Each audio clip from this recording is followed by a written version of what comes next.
but look at me, because the Okay, camera yeah. line is, even though Okay. he's talking, look All at right. me. Mhm. To follow up with that, Uncle Don, in the terms of accomplishments, there were two things. One time Aunt Mary called me and said, I'm on Google because I'm done something with this scholar and we've discovered these bones here in upstate New York. That's one. So hopefully you can just tell me what was that all about. And two, she spent a lot of time bringing people together while we were alive. It was called the Kennedy Reunion. Mhm. So if you can, just spend a couple minutes on each of those. The question is A, Let's what do was one at a time, so okay? ask about the Google. What was the whole thing with finding some bones, some slave bones or something up here in upstate New York? What was that all about? I have no idea. I didn't Okay, know a thing about it. all right. Either That that was or I don't remember it. okay. Well, when you would go to Google, you would see the top 4 or 5 stories, and it was like Carter, Kennedy Carter, and so scholars had discovered like this burial site here in Long Island. You don't Mhm. remember anything about that? No. You see, Mary was in education. I was in business. And even though we worked together a lot and did a lot of things together, uh, there were some things that she did that I didn't know about, and I imagine on the other side. Mhm. Okay. Okay, I'll have to take your word on that. Um, No, that's all. That's it. I guess I'll have to do some research and give it to you so you know what she Yes, really you did there. do, certainly. Um, any memories or thoughts about the Kennedy reunion? Because I remember, I was going to let you tell the story, not me tell the Oh, story, yes. that she Oh, said, yeah. I'm not going to do this again. Just anything about that, because that was a whole beautiful experience. We were all together. Just It any memories certainly from that was. whole time period. Great experience. Mary worked very hard to put that reunion together. It was not easy, but she got a lot of help. Can I drink some water? Sure. Yeah. Yeah, this is tell us about what you remember her time she spent. And then I'm gonna put you on camera, talking Okay. about Aunt Mary. Okay, just look at me. Okay.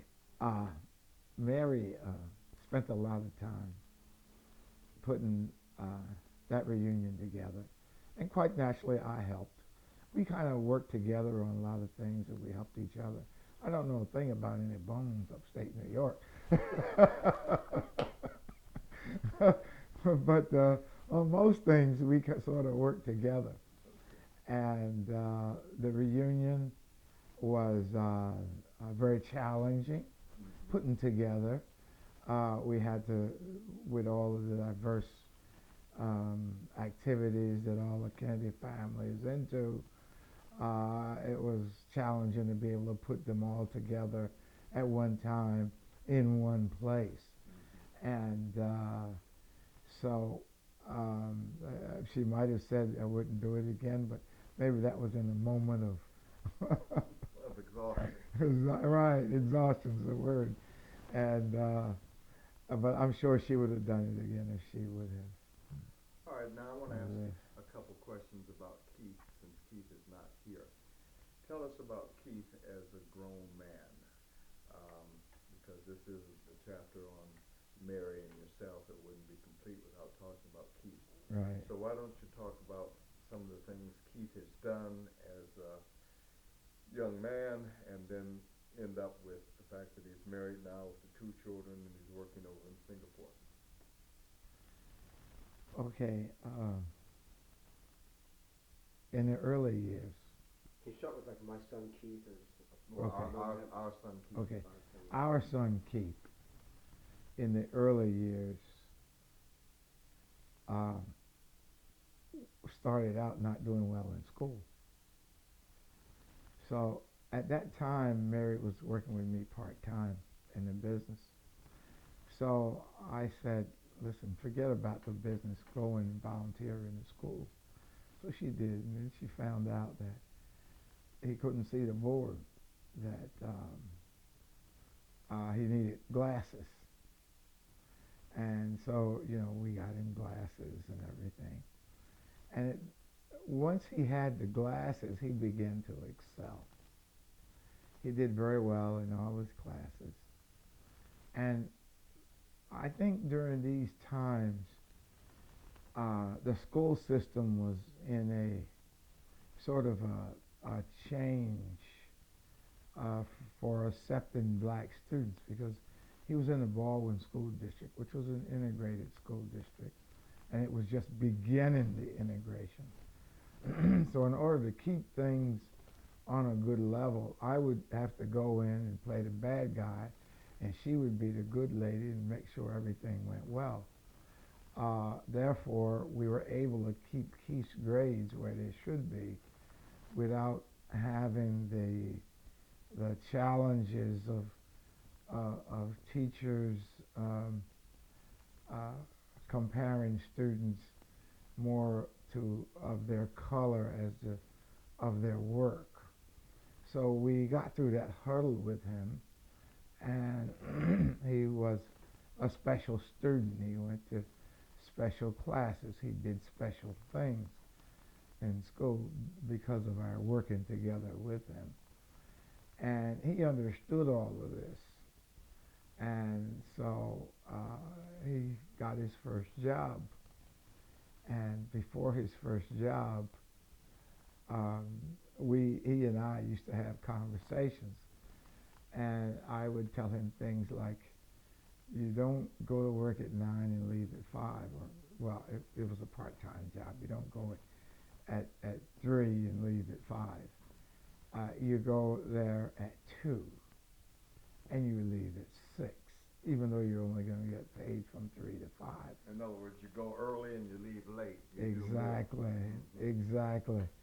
This engendered him to the people who he worked for, and instead of just being an employee, they took extra special care to teach him special computer techniques. They had him taking computers apart, building them from the start. Everything during this part-time job, he learned about the computers, and he learned it exceptionally well. So then by going to RPI, he was great. He was ahead of the game.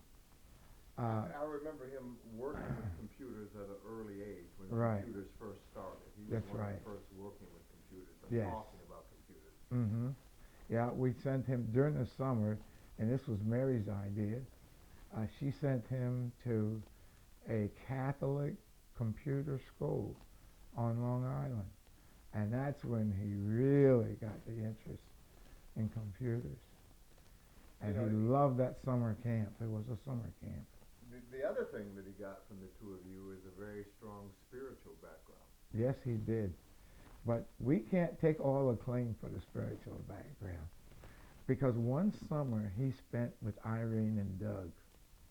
And during that time, there was a group of young people, very spiritual, that were friends of Irene and Doug, and they all got together, and that really helped him to develop a strong spiritual attitude and background. Yeah, one of the things I always particularly admired in Keith as a young man, even as a teenager, he was never shy about talking about the Lord, Right. claiming his love for the Lord, and it never left.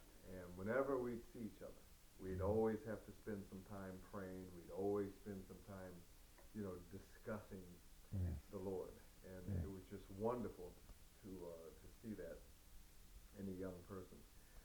Talk about his recent years. He was with Estee Lauder.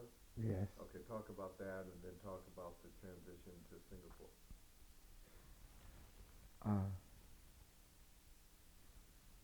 Let me just ask a question. Keith had a very interesting experience with Estee Lauder. One morning, he was supposed to go to a fair where they were where they were looking to hire people. And when he went there, one of the agents picked him for Estee Lauder. But another agent picked him for another job. in New Jersey. And even though Estee Lauder had hired him, he quit before he started to work for the firm in New Jersey. Once he was with that New Jersey firm, things weren't going well, and I advised him to check it out, and then he discovered that he should not be with that firm. So, Hold on 1 second. Okay, go ahead. so he called me one night. I'm working, and he says, Dad, this isn't the firm that I want to be with.